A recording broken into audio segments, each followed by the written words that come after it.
Olá, muito boa noite. Sejam bem-vindos e bem-vindas. Esse é o projeto Lebô Consultorias em Live. Hoje temos um convidado ilustre. Cleiton, seja bem-vindo. Flay. Luiz Galvão vai entrar dentro de 5 minutos. Naldo Sardinha, seja bem-vindo, meu amigo. Alto Sardi. Hoje o nosso tema é cidadania. Como é que estamos? Como é que está o Brasil na questão da cidadania? Esse projeto Lebô Consultorias em Live, ele acontece desde o ano passado. Foi um projeto que eu desenvolvi durante a pandemia para facilitar a questão da comunicação. Minha amiga Ivanildes Trindade, seja muito bem-vinda. Uma honra tê-la aqui. As pessoas estão chegando. Esperamos uma audiência legal. Tivemos 8 lives em 2020. Lives bem interessantes, tratando sobre os mais diversos temas. SOS Fiscal Contábil, seja bem-vindo. Jorge. E aí, em 2021, eu voltei com o projeto. E essa é a segunda live que eu estou fazendo. Tá? A primeira live desse ano foi com Fabiola Souza, um grande sucesso. Tá? Tem cerca de 3 semanas, um mês. A gente falou sobre a questão da liderança feminina, a questão das mulheres realmente gerenciando, o quanto que isso é importante. Ela é gestora da Intermarítima, uma grande empresa baiana de logística, e foi uma live sensacional. E além de tudo, ela é minha mentorada. Então foi uma live bem bacana. E nessa live de hoje, Luiz Galvão já me mandou um zap aqui, ele está terminando a última agenda lá no Ministério. E daqui a pouco entra aqui com a gente. Tá? Ainda não são nem 9 horas. Alexandro, seja bem-vindo. Tá? E com o Luiz Galvão hoje, a gente vai falar sobre cidadania. Como é que vocês entendem que estão os brasileiros no contexto da cidadania? O que é que vem acontecendo nessa questão? Vocês têm claramente uma definição de cidadania? Fausto Soares, grande parceiro, seja bem-vindo. O pessoal está chegando. Luiz Galvão já entrou aqui. Deixa eu mandar aqui. O secretário vai entrar daqui a pouco com a gente aí. Às 21h04. Luiz Galvão. E aí, tudo bem? Tá me ouvindo bem, meu amigo? Tô ouvindo. Tá um pouquinho chiado, mas tô ouvindo. Tá me ouvindo bem? Tô me ouvindo perfeitamente. Perfeitamente. Como é que está o amigo? Tô ouvindo. Entrou uma ligação agora, pode ter sido isso, mas tô lhe ouvindo, sim. Pronto, fique tranquilo. Meu amigo, seja muito bem-vindo. Você sabe que eu tenho uma consideração grande por você. A gente já se conhece há cerca de 14 anos. E eu conheci o Luiz Galvão, consultor empresarial. Então eu conheci o Luiz Galvão. É bom sempre começar nesse aspecto, né, Lula? Antes da questão da gestão pública. Então, antes de mais nada, agradecer a sua presença, tá?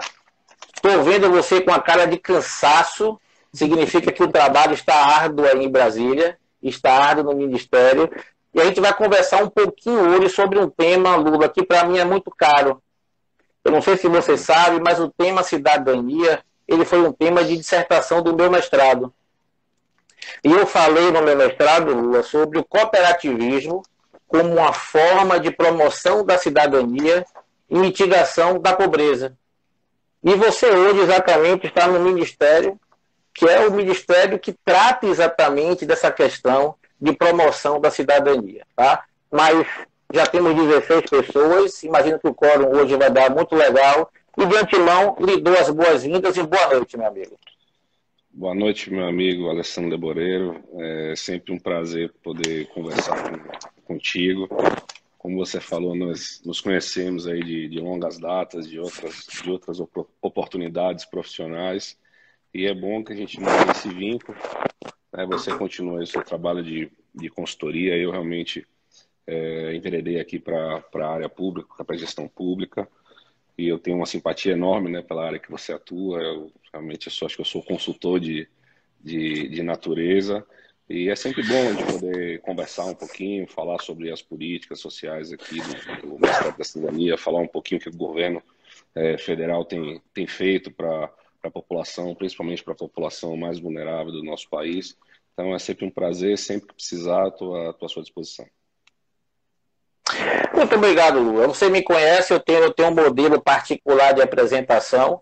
Eu sei que eu estou diante do secretário executivo, mas me permita fazer aquela velha apresentação pessoal sua, que eu sei que é importante e que dá uma aproximação maior com o convidado. Então, nessa noite, o pessoal está aqui com o Luiz Galvão. Luiz Galvão é administrador, como eu, com experiência em consultoria empresarial. Ele é especialista em gestão pública pela FGV, tá? Ele é casado com a doutora Cláudia, eu sempre digo isso, pai de Bruna, Guilherme e Rafaela. E um pouco de Lula, para quem não conhece, na última live que a gente fez, ele tocou. Hoje eu não vou pedir isso pela questão do tema em si, mas é um cara que gosta de esporte, que gosta ainda do futebol, que eu sei, que andou jogando squash um pouquinho, e que eu entendo, Luiz, que se realmente identificou com a questão da gestão pública, né? Então, eu lhe apresentei bem, meu amigo? Bastante, está me conhecendo aí profundamente. Fez um trabalho de pesquisa aí forte, né? Muito difícil descobrir não, mas acertou realmente. Eu gosto muito de esporte, realmente. E na gestão pública, na verdade, eu comecei a perceber que através do nosso trabalho a gente consegue ajudar as pessoas, né? Então isso, na verdade, que me fez eu me apaixonar por essa área. E eu acredito que a pessoa, para trabalhar com a gestão pública, tanto na política como na parte técnica da gestão pública, ele tem que ser vocacionado para isso, né? Porque, como você mesmo vê, é muita dedicação, a gente sacrifica bastante a vida pessoal em detrimento dos projetos profissionais, e realmente as coisas só acontecem com muita transpiração, né? E transpiração aqui nunca faltou e nunca faltará. Exato, Lua. Bom, fiz uma apresentação pessoal sua, tá? Seja bem-vindo, V1 Oficial, o pessoal está chegando aí. E agora uma apresentação um pouco mais formal da questão do trabalho. Luiz tem uma experiência vasta no ramo de gestão pública, consultoria empresarial antes dessa entrada na gestão pública, que, se eu não me engano, o Luiz já tem mais ou menos 14 anos também em gestão pública. E eu digo sempre o seguinte... São quase 20, na verdade. Meu primeiro quase contato com a área pública, eu comecei muito jovem, foi no ano de 2002. Né? Então já se vão quase 20 anos aí de experiência na área pública. Bacana. E fortalecendo esse currículo na experiência da área pública, você fez um trabalho bem relevante na Prefeitura Municipal de Salvador. Você foi, me corrija se eu estiver equivocado aqui, você foi subchefe de gabinete, depois chefe de gabinete da Prefeitura, você chegou a ser secretário de Saúde, antes de Léo Prates, 1 ano mais ou menos. Depois você foi secretário de Articulação Comunitária e Prefeituras Bairro. E talvez tenha sido nessa secretaria, né, doutor Luiz Galvão, que efetivamente você teve o know-how, você teve o background, assim, para o lugar que você está hoje. Você quer fazer um breve resumo aí de como foi sua passagem pela Prefeitura para a nossa audiência aqui? Claro, acho que é importante. Na verdade, a Prefeitura ela foi uma grande escola, né? Para mim foi onde eu aprendi e me tornei, na verdade, gestor público. Né? Meu primeiro desafio profissional lá foi no gabinete do prefeito. Né? Eu sempre digo que o gabinete do prefeito ele te dá uma visão 360 graus da prefeitura como um todo, porque todos os problemas e todos os processos acabam terminando no gabinete do prefeito para a tomada de decisão, e você precisa se aprofundar nos detalhes para poder, né, auxiliar o gestor na tomada de decisão. Então realmente foi uma escola muito importante. Hoje em dia eu acredito muito na questão da integração das políticas públicas, né? Não existe mais aquela questão de política individual, política isolada, política em cada caixinha da sua secretaria, da sua pasta afim. Quanto mais integradas essas políticas forem, realmente, maior vai ser o resultado disso na ponta, e a população realmente ela vai ser mais favorecida, né, com essa política pública. Depois, realmente, me tornei secretário de saúde, foram 14 meses lá de muito trabalho na Secretaria de Saúde. Foi também uma grande escola, né, onde eu peguei uma secretaria realmente num momento complicado, né, estava sendo auditada pelos órgãos de controle, né, teve uma operação da Polícia Federal, né, no período que eu estava lá como secretário de saúde. Então, o prefeito, naquela época, me chamou porque sabia que eu tinha capacidade para me aprofundar nos temas e trazer as soluções, né, para aquelas determinadas questões que estavam sendo levantadas. Nós fizemos, na verdade, uma implantação recorde do primeiro hospital municipal de Salvador. A gente antecipou o prazo dele de capacidade operacional em um ano. Então, a gente colocou o hospital para funcionar. Ele foi inaugurado, se não me engano, em abril, e ele estava operando com 100% da sua capacidade em setembro, ou seja, antecipando um ano, né, a fase da sua total implantação. Fizemos grandes entregas lá na Secretaria de Saúde e depois, por fim, realmente eu me tornei secretário lá de articulação comunitária das prefeituras bairro, uma pasta que tem uma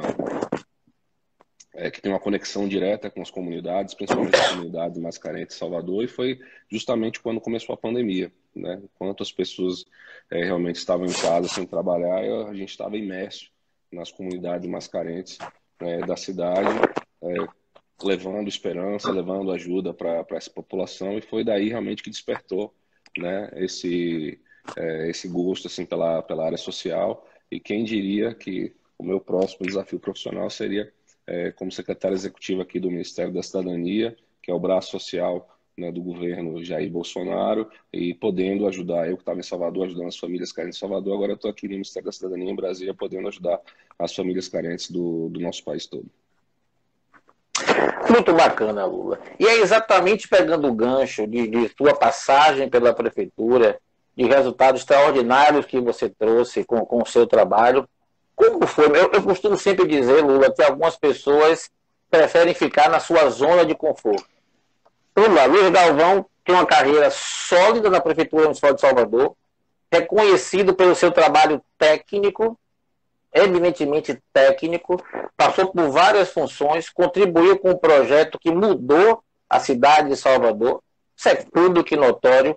Como foi, Lula, essa transição? Eu me lembro que quando começou a surgir o burburinho, eu mandei um zap para você lembrou, estamos vendo aqui, tem muita coisa acontecendo. Mas, meu amigo, como foi que chegou até você o convite e esse desafio? Sair de Salvador, de um local que você já conhecia, dentro de um modelo de gestão que você já dominava, e começar do zero. Me diga aí, meu amigo, sua experiência. Mas foi tudo, na verdade, muito rápido, né? Não foi nada planejado e nada programado, não foi um convite que eu pudesse me preparar, né? Foi realmente circunstância que aconteceu, né? Aí na Prefeitura de Salvador. O ministro John Roma foi nomeado no dia 13 de fevereiro ou 14 de fevereiro, se eu não me engano.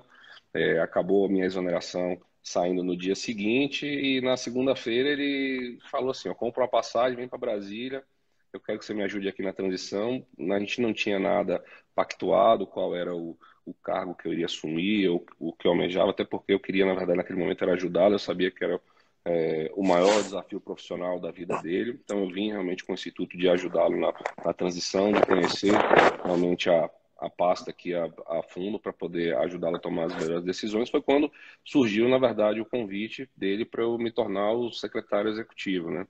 Eu confesso que de início realmente eu relutei em aceitar, né? Pela complexidade do cargo, né? Justamente o que você falou, é uma área totalmente nova para mim. Eu estou acostumado, na verdade, com a gestão, né, de município. Você partir agora para elaboração, formulação de políticas públicas, né, nacionais, que vai afetar direto. Eu realmente fiquei receoso se era o momento adequado para isso, mas o ministro acabou me convencendo, né, de que era o momento que a gente teria que assumir esse desafio, né? Eu realmente aceitei, né, de muito bom grado. Tive um tempo realmente até a minha nomeação para conhecer aqui a fundo o Ministério, então eu só fui nomeado no dia 24 de março, então eu fiquei um mês aqui ajudando ele na transição, então foi quando realmente eu fui conhecendo aqui as secretarias, conhecendo os atores da secretaria, e ver que de forma que com o meu trabalho e com o meu perfil eu poderia contribuir no processo, e acredito que foi uma decisão acertada, né? Eu realmente me preparei a vida toda para esses desafios profissionais. Nunca imaginei na minha vida que estaria no cargo onde eu estou, não foi uma coisa planejada, mas confesso que eu estou bastante motivado, né? Confesso que eu tenho estudado muito, tenho me aprofundado muito na questão das políticas sociais aqui e da política de esportes do Ministério da Cidadania, e realmente estou bastante feliz, estou bastante empolgado. Acredito que com a nossa visão municipalista que a gente tem, né, essa visão do município, como essa política se torna efetiva lá na ponta para os municípios, ela tem muito a agregar aqui a equipe técnica, que é uma equipe bastante conceituada já presente aqui no Ministério. Então, acredito que foi um casamento bem feito, e nós vamos conseguir, acho que, colher muitos frutos positivos, né? O Brasil vai conseguir colher muitos frutos positivos da gestão do ministro João Roma. Lula, e é interessante que dentro do que você disse para a gente aí, você está tendo uma oportunidade única nessa área, porque você atuava na linha de frente do município, onde efetivamente se faz acontecer a questão da promoção da cidadania, e agora você vai lá para Brasília, você vai aí para Brasília, e tendo a visão da operação, tendo a visão do contato efetivo com o cidadão, entendendo realmente as suas carências, você é capaz hoje de formular, de participar de uma equipe que efetivamente vai escrever, vai desenvolver aquele projeto, aquela política pública que vai chegar da melhor forma possível para o cidadão. Então, dentro dessa abordagem que eu fiz para você agora, Lula, efetivamente, para que nossa audiência entenda, o que faz efetivamente o secretário executivo do Ministério da Cidadania? Que atribuições, que encargos lhe confere esse cargo, Lula?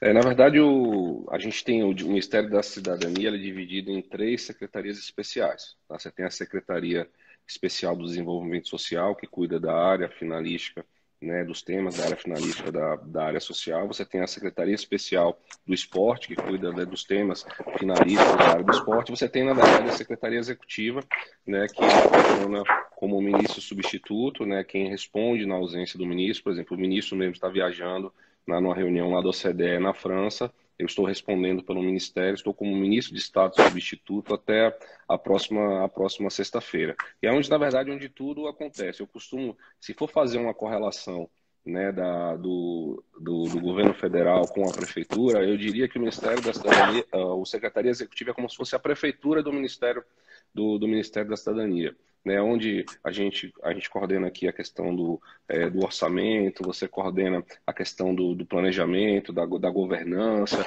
né, todo o controle de gestão de fundos e de contratos, a comunicação, a publicidade, tudo ela fica vinculada à Secretaria Executiva, né? As secretarias finalísticas, elas pensam nas políticas públicas, desenvolvem a política pública, e às vezes a maioria das execuções disso é feita através da Secretaria Executiva. Então o orçamento está aqui, o financeiro está aqui, o planejamento está aqui, a governança está aqui, né? Dessa forma que funciona a Secretaria Executiva. E a gente pegou, na verdade, o Ministério num momento um pouco conturbado, né? Ou seja, de um ministério que ganhou uma relevância muito grande por causa da pandemia, né? Junto com o Ministério da Saúde, que tocou a questão da campanha da vacinação, a questão da disponibilização dos recursos para o custeio da saúde, para os leitos de UTI, pela questão da aquisição dos respiradores. A gente teve, na verdade, o Ministério da Cidadania com protagonismo com o auxílio emergencial, num cenário de emergência, num cenário de previsibilidade, onde o governo precisou realmente se ajustar e se moldar essa nova realidade para propor realmente políticas efetivas para amparar a população em situação de vulnerabilidade. Excelente, Luiz. Você sabe que o título de nossa live hoje é Cidadania no Brasil, como estamos?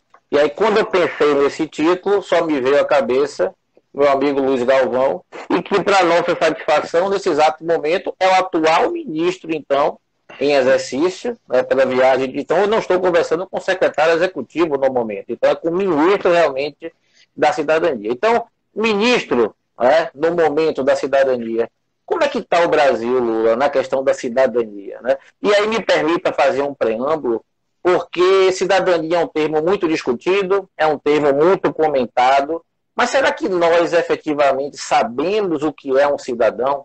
Então me permita trazer aqui alguns conceitos, você sabe que a minha bagagem acadêmica não podia fugir disso, então eu trago aqui para a gente, pessoal, que a origem da palavra cidadania vem do latim civitas, que quer dizer cidade. Então, juridicamente, cidadão é indivíduo no gozo dos seus direitos civis e políticos de um Estado. Em um conceito mais amplo, cidadania quer dizer a qualidade de ser cidadão e, consequentemente, sujeito de direitos e deveres. Então, dentro desse conceito, Lula, e assim, fazendo um preâmbulo de cidadania, eu entendo que a gente tem alguns aspectos que têm que serem preenchidos para realmente você dizer, poxa, temos um nível bacana de cidadania. Eu sei que o primeiro nível de cidadania, infelizmente, em países pobres, é a questão da segurança alimentar. A gente sabe que numa população pobre, a quantidade de nutrientes que o cidadão absorve num dia, às vezes não é o suficiente para poder ter uma qualidade de vida digna. Né? E dentro desse aspecto inicial, você vai realmente trazer o que eu entendo, Lula, que a parte mais importante do conceito de cidadania é você levar a dignidade à pessoa no campo do trabalho. Né? Nada mais digno para um profissional do que ele ter a sua autonomia, do que ele poder dizer, poxa, eu tenho um trabalho, eu tenho uma fonte de renda, eu tenho uma profissão. Então, Lula, dentro desses aspectos todos, eu sei que são pilares importantes do Ministério, comente um pouco para a gente aí como é que foi, né, esses 1000 dias de governo, do atual governo federal, nesse contexto aí da cidadania. Efetivamente, como é que estamos no conceito de cidadania, Lula? Quando você fala, na verdade, de cidadania, né, você fala nada mais, nada menos do que o exercício dos direitos e deveres civis, né, das pessoas. Né? Quando você fala de direitos civis, você fala de direitos civis, deveres civis, deveres políticos e deveres sociais. Né? Cabe ao Estado realmente prover, né, uma condição social digna para as famílias, né, do seu país. Como você falou, a gente está num momento muito atípico, a gente está numa data comemorativa de 1000 dias de gestão, né, que foram 1000 dias, na verdade, de muito trabalho, mas foram 1000 dias também de muita adversidade. Né? Eu posso citar aqui algumas crises que nós tivemos de 2019 para 2021, coisas que impactam diretamente a vida do brasileiro, que as pessoas às vezes deixam cair no esquecimento. Por exemplo, nós tivemos em 2019 o desastre de Brumadinho, que afetou muito a vida das pessoas, afetou a vida do país. Nós tivemos a questão do óleo nas praias, nós tivemos também a questão das chuvas intensas no ano de 2020, nós tivemos ciclone no sul do país. Então, tudo isso, na verdade, interfere diretamente na condição social das famílias do nosso país. Em 2020 também nós tivemos, na verdade, a maior crise, né, a maior pandemia, a maior crise sanitária da história recente do mundo. Então, a gente tem, na verdade, de uma hora para outra, de março a abril de 2020, a gente tem, na verdade, um estado de emergência, né, instaurado no mundo, né, isso afetando diretamente, né, o nosso país, e a gente tem uma população perdendo sua renda, né, uma população que estava impedida de trabalhar, de garantir o seu sustento por causa das políticas que foram adotadas, políticas de isolamento social, políticas de lockdown. Então, essas pessoas em situação de vulnerabilidade estavam impedidas de ir atrás do seu sustento e precisavam, na verdade, do Estado para fazer o amparo dessas famílias. E o governo federal realmente ele foi muito ágil e assertivo realmente na política de transferência de renda. Só para você ter uma ideia, a partir do momento que foi aprovada a lei do auxílio emergencial, na Câmara e foi sancionada pelo presidente Bolsonaro, o Ministério da Cidadania demorou apenas 4 dias, de 4 dias, para definir o seu público-alvo que seria beneficiado pela política de transferência de renda. A primeira pessoa recebeu o pagamento 6 dias após a sanção da lei do auxílio emergencial. Aquela pessoa que estava no cadastro único recebeu com 6 dias, e a pessoa que não estava no cadastro único, que naquele momento ela foi aberta, na verdade, um cadastramento por um aplicativo da Caixa Econômica Federal, a pessoa que não estava no cadastro único, ela recebeu o seu primeiro pagamento com 14 dias. Então, isso mostra, na verdade, a agilidade que o governo federal teve, o governo do presidente Jair Bolsonaro teve, em acudir, né, em amparar essas famílias que estavam em situação de vulnerabilidade. Então, o auxílio emergencial ele virou, na verdade, um case de sucesso mundial, né, que é referenciado hoje por organismos internacionais. Os próprios órgãos de controle hoje, eles indicam e atestam a efetividade da política. Apenas 0,01% da política estão na fase de inconformidade pelos os órgãos de controle. Então, a gente está falando aí de 295 bilhões de reais que foram investidos em 2020. Só para vocês terem uma correlação, isso equivale a mais de 13 anos do orçamento do Programa de Transferência de Renda do governo federal. Então, são siglas realmente volumosas. 2021, a gente já está aqui em execução de quase mais de 64 bilhões de reais sendo executados. E é aquela coisa, a população precisando de ajuda, a população precisando de amparo, o governo federal foi assertivo na sua política de transferência de renda. Com isso, na verdade, nós não tivemos um prejuízo econômico maior do que estava sendo esperado, né? Isso ajudou, isso fortaleceu a economia. Claro que a gente ainda está passando por problemas, mas ajudou, na verdade, a minorar, né, as questões econômicas e as questões sociais. Apesar da pandemia, ela está reduzindo os seus efeitos da crise sanitária, né, com a questão da redução da população que está sendo infectada, da questão da ocupação dos leitos de UTI, né, da redução dos casos de morte, mas os efeitos sociais, na verdade, eles vão permanecer por algum tempo. E é por isso que o governo federal ele entregou no mês passado, né, a MP, que cria o Auxílio Brasil, que é o novo programa de transferência de renda aqui do governo federal, que é um programa de renda ampliado e que busca muito, na verdade, a questão da dignidade, a questão da autonomia das famílias e dar condições das famílias elas caminharem com a própria perna e transformarem sua vida, melhorando a sua qualidade de vida. Pronto, excelente. Você me deu o gancho que eu precisava. Primeiro, Luiz, que os dados que você traz para a gente aí são extraordinários. Quase 300 bilhões de transferência de renda. E a transferência de renda, aí não é o Luiz que está falando, é a minha opinião particular, da forma mais democrática possível. O dinheiro vai diretamente para uma conta do cidadão e ele mesmo, se for ético e correto, a gente sabe que teve alguns desvios por parte do cidadão e alguns golpes também. Então, é um modelo fantástico. Quem está dizendo sou eu, é a minha opinião particular. O modelo mais democrático e correto que existiu de transferência de renda, onde o dinheiro praticamente chegou todo na ponta. Chegou todo naquela pessoa que estava precisando realmente do dinheiro para se alimentar. Não é para nada demais, não, é para efetivamente se alimentar.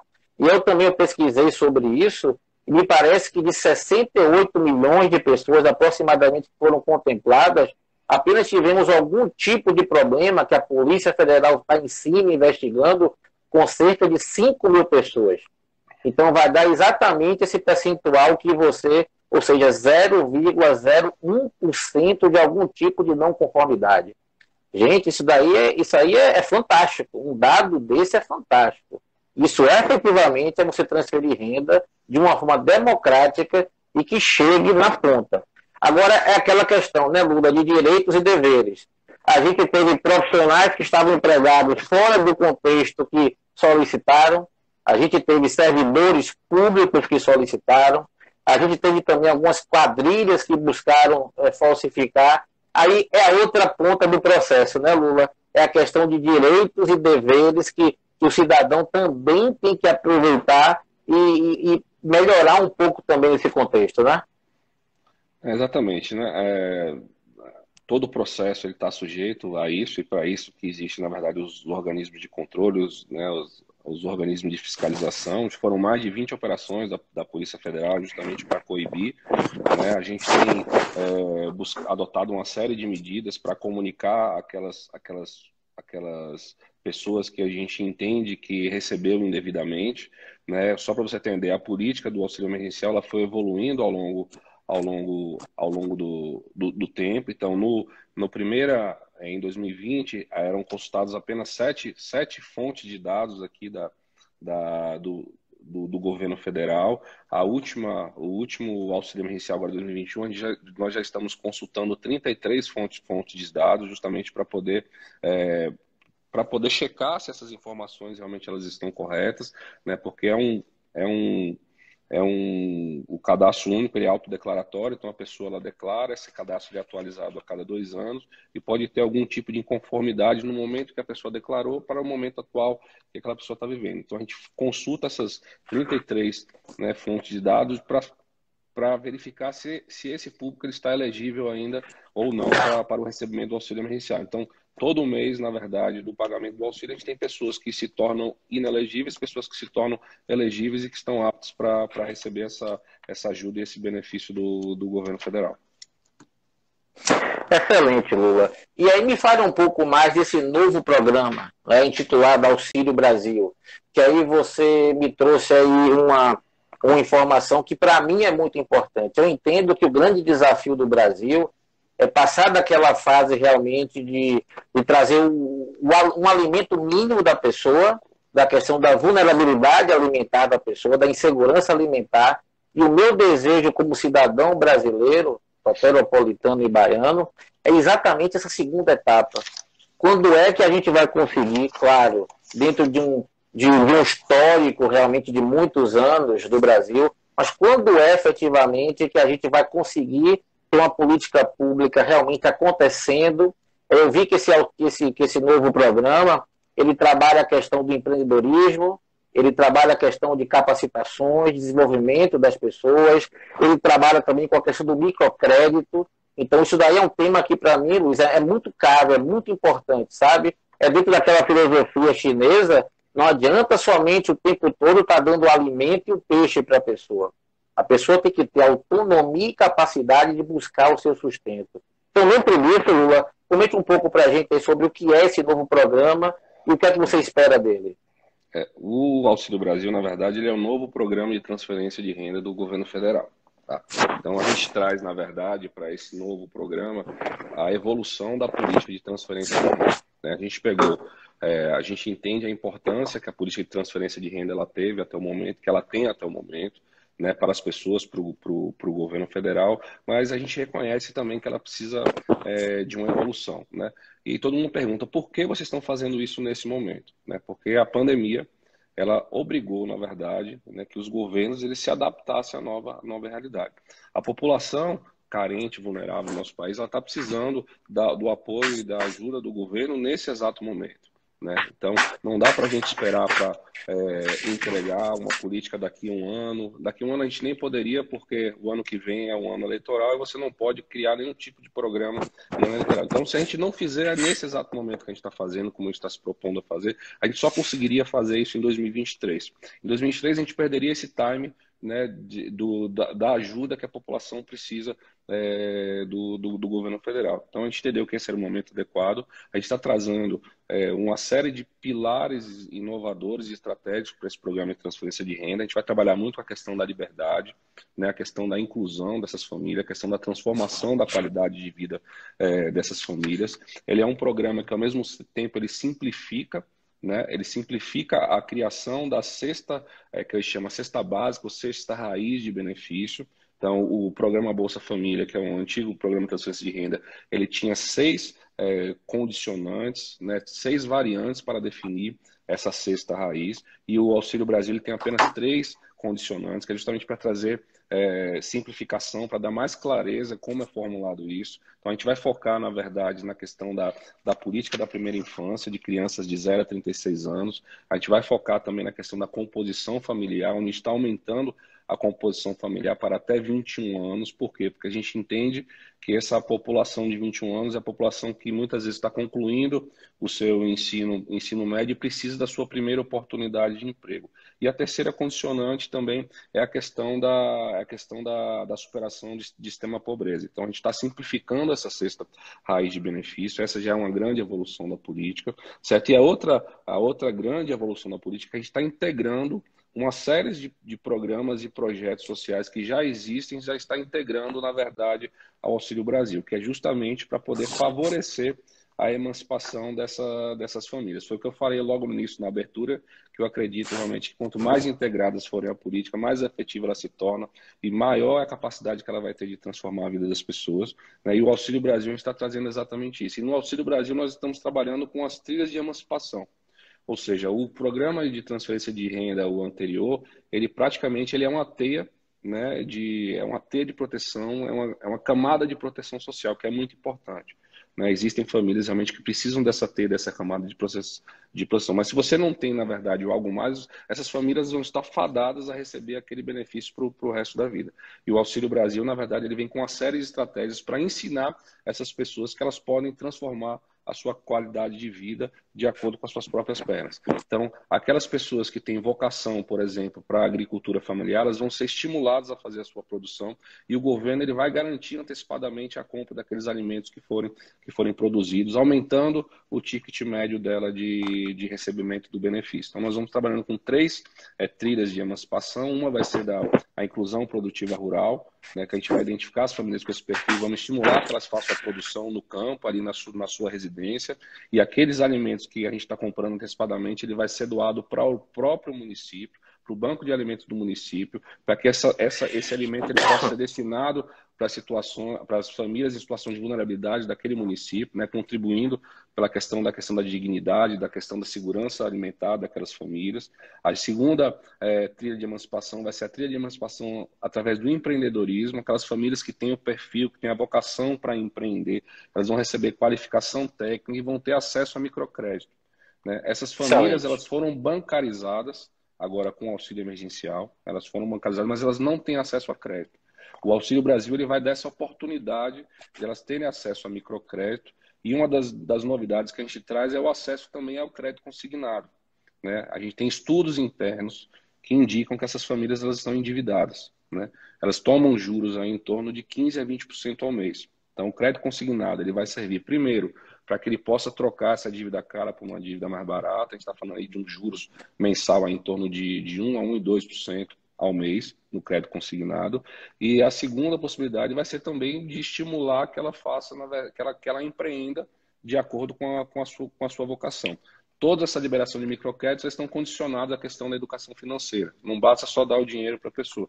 Você precisa educar essa pessoa como ela vai ser utilizada, se ela for utilizar para o negócio dela, se ela for utilizar para o consumo pessoal, ela precisa ter esse discernimento de como ela vai fazer. Tá? A segunda trilha é a trilha do empreendedorismo e a terceira trilha, na verdade, vai ser através do ingresso no mercado formal de trabalho.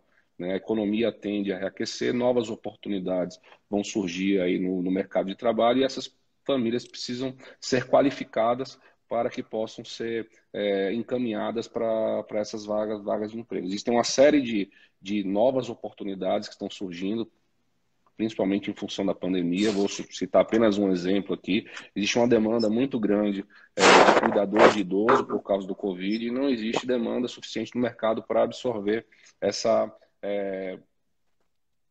vagas. A ideia, na verdade, é a gente começar a estudar essas vagas que estão sendo criadas em função daquela situação momentânea, prover uma qualificação técnica, qualificação profissional para as pessoas, para que a gente possa unir o útil ao agradável, a qualificação das pessoas com as vagas que estão disponíveis no mercado de trabalho.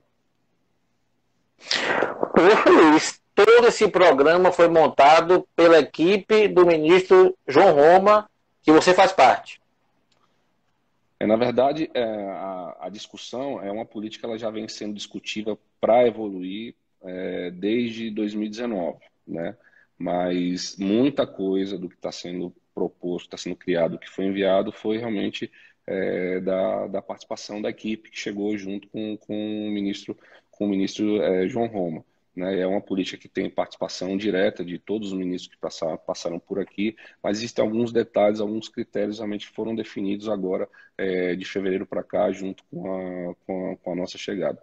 Mas o mais importante, na verdade, é que a gente precisa colocar essa política de pé, né? A partir de novembro, o auxílio emergencial ele vai cessar, né, se não tiver nenhum tipo de modificação na política, e a gente vai precisar implantar e colocar de pé o Auxílio Brasil, que é o novo programa de transferência de renda. Não é simples, a gente não está falando apenas de aumento de ticket médio, a gente está falando de uma mudança geral nas regras de negócio da política. Existe toda um contexto operacional por trás, a gente está falando de sistemas, de parceiros, de fornecedores, de políticas, de regulamentações que precisam ser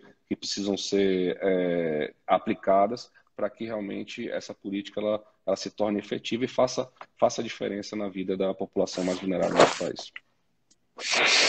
Olha, excelente, viu? Quero crer e peço a Deus que ajude, porque realmente o projeto é fantástico. Ele vislumbra realmente tudo que eu penso, como do início ao fim, do que é realmente você desenvolver cidadania para o nosso povo. Lula, a gente já está chegando naquela parte mais final de nossa live, e agora vem aquelas perguntas mais polêmicas, que eu deixo para o final, tá? Primeiro, tranquilo com você. Como é ser, porque eu lhe conheço já há algum tempo, como é ser um profissional eminentemente técnico, que é especialista em gestão pública, na teoria e na prática, como é conviver com a questão política?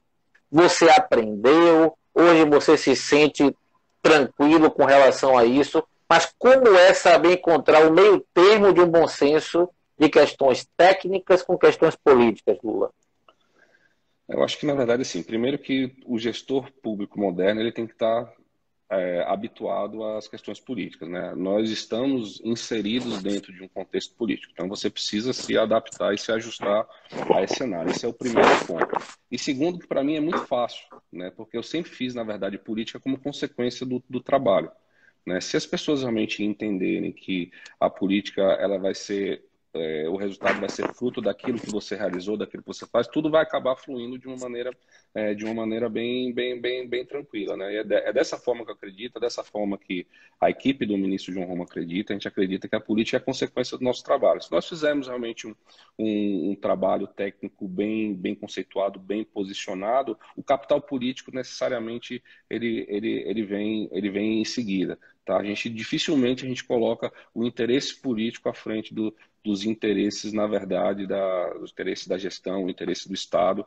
Então, é nisso que a gente acredita. O gestor ele precisa estar habituado, na verdade, a esse meio, porque faz parte, é um contexto político, a gente precisa se adaptar a isso, entender que nós estamos aqui por um projeto político também, apesar que a gente está falando de políticas de Estado, né? Mas a gente tem que estar habituado e eu acredito que a política ela vai ser sempre a consequência do trabalho que você executa. Luiz Galvão, como é que você se vê para o ano de 2022? Desafios e oportunidades. Se você tivesse o poder de pedir a Papai do Céu, como é que você gostaria de estar em 2022, meu amigo? Mas assim, o primeiro que eu não penso muito lá na frente, né? Eu penso nas consequências do trabalho que nós estamos fazendo aqui, né? Eu acredito que a gente precisa, 2022, consolidar todas essas reformulações que nós estamos propondo, que estamos fazendo nas políticas sociais do governo Bolsonaro. Acho que é importantíssimo, é um momento, né, de reflexão, é um momento de reformulação, é um momento de adaptação. A pandemia ela impôs isso, na verdade, para todos os governantes, seja ele municipal, seja ele estadual, seja ele federal, impôs essa nova realidade e é um momento, na verdade, de ajuste e de reformulação. Então eu vejo, na verdade, um 2022 como um ano, na verdade, das consequências, né, positivas daquelas proposições que nós estamos fazendo aqui no Ministério da Cidadania. E eu acho que o resto, na verdade, é consequência, né? Consequência do seu trabalho, do seu esforço, da sua transpiração. Mas o que a gente espera realmente é que 2022 seja um ano muito melhor do que o ano 2021, que a gente consiga estender a mão e fazer a diferença na vida das famílias mais carentes aqui do nosso país. Maravilha, Lula. Não posso deixar de fazer essa pergunta. Você responde o que você puder e como você puder. Eleições para governador em 2022. Qual a sua opinião? O que é que você vislumbra aí? Assim, um momento agora é um momento de trabalhar, né? A gente está num momento de trabalho, um momento né, de ter trabalho, de muito trabalho, porque é, o momento da eleição e da política precisa ser falado no momento adequado, que não é esse momento, mas o que eu posso adiantar é que dificilmente não dá para imaginar, por exemplo, a Bahia sendo o quarto maior colégio eleitoral do país, e você tem um candidato a presidente, né, buscando a reeleição, e ele não tem um palanque competitivo no estado da Bahia. Então, eu acredito que em 2022 vai ser um ano em que o presidente Bolsonaro ele vai precisar, né, ter uma candidatura forte lá no estado da Bahia, e a decisão que ele tomar, na verdade, o que é que nós estamos fazendo? Nós estamos pavimentando esse terreno na Bahia, pavimentando que Bolsonaro em 2022 tenha um palanque forte para a sua reeleição. Ô Lula, para terminar nossa live e já lhe agradecendo imensamente, pessoal, o Lula está no gabinete dele trabalhando até esse momento, tá? Eu acompanho você pelas redes sociais, você sabe disso, você também me acompanha, eu vejo suas viagens. Me diga aí uma passagem que realmente lhe marcou, né, no exercício de sua atividade hoje, nas viagens que você fez. Traga aí pra gente, para gente terminar essa live com chave de ouro aqui, um momento que você disse, poxa, cara, o nosso trabalho está dando certo. É isso que eu imagino como realmente promoção de cidadania. Você consegue trazer um fato para a gente aí marcante? Mas foram, na verdade, alguns fatos marcantes, né? Confesso que esse trabalho ele tem mexido muito comigo, né? Mexido muito no campo pessoal, porque a gente está tendo a oportunidade de ver como a sua força de trabalho está mexendo, na verdade, está ajudando as pessoas diretamente. Então, seja qualquer viagem que a gente faz, quando você vê, na verdade, você olha no olho das pessoas e você vê esperança, né? Isso é gratificante demais aqui para a gente, né? Isso renova, na verdade, as nossas energias. É um sacrifício pessoal muito grande, todo mundo sabe, eu não sou de Brasília, eu moro em Salvador, minha família é de Salvador, e você realmente vir para cá, né? Em função de um projeto, realmente é um custo pessoal muito grande, mas compensa quando você consegue conversar com as pessoas, que as pessoas reconhecem o trabalho que você está fazendo, e principalmente aquelas pessoas que estão sendo afetadas diretamente pelas políticas que são propostas pelo Ministério da Cidadania. Quando você olha no olho das pessoas e você consegue ver realmente um olhar de esperança. É isso que o Brasil precisa de esperança, né? O Brasil precisa de muito trabalho. Esse governo é um governo que está trabalhando muito, é um governo que você vai ver que praticamente não tem corrupção e que está destinando os recursos realmente para quem precisa. Então, eu estou cada vez mais à vontade, né, trabalhando aqui, e tenho cada vez mais orgulho de estar no lugar onde eu estou. Luiz Galvão, muito obrigado por seu tempo, sua disponibilidade, sua boa vontade sempre. Você é um cara muito solícito. E nunca perca, meu amigo, esse seu perfil, esse seu jeito de ser sério, técnico, porque são de pessoas dentro da gestão pública com o seu perfil que a gente precisa, viu, amigo? Fique com Deus, muito obrigado e deixa uma mensagem final aí para nossa audiência. Não vou pedir para você cantar e tocar, viu? Pode ficar tranquilo. Se eu estivesse em casa, ficaria mais fácil, né? Estava do lado ali, era só fazer o sonzinho final, como foi da última vez.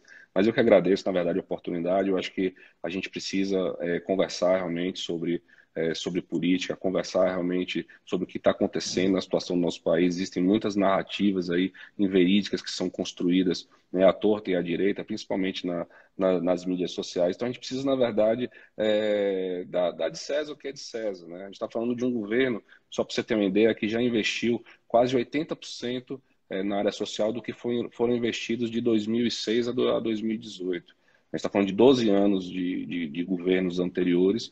O governo do presidente Jair Bolsonaro já investiu quase 80% do que foi investido nos últimos 12 anos. Então, assim, não dá para a gente precisa conversar realmente com base em indicadores, com base em fatos, com base no avanço das políticas e o que esse governo realmente está preparando muita coisa boa para a população. O Auxílio Brasil vai ser um marco na política de transferência de renda do nosso país. Isso eu não tenho dúvida disso, da forma como ele foi projetado, da forma como ele será implantado, vai ser um marco da política social aqui é uma política de Estado, né?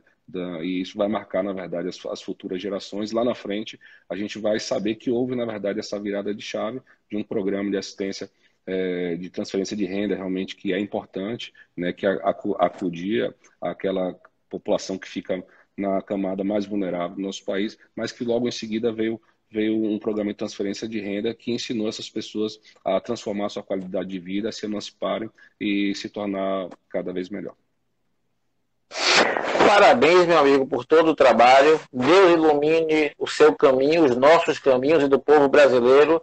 E até a próxima, viu, velho? Fique com Deus. Valeu, obrigado, gente. Boa noite. Até mais.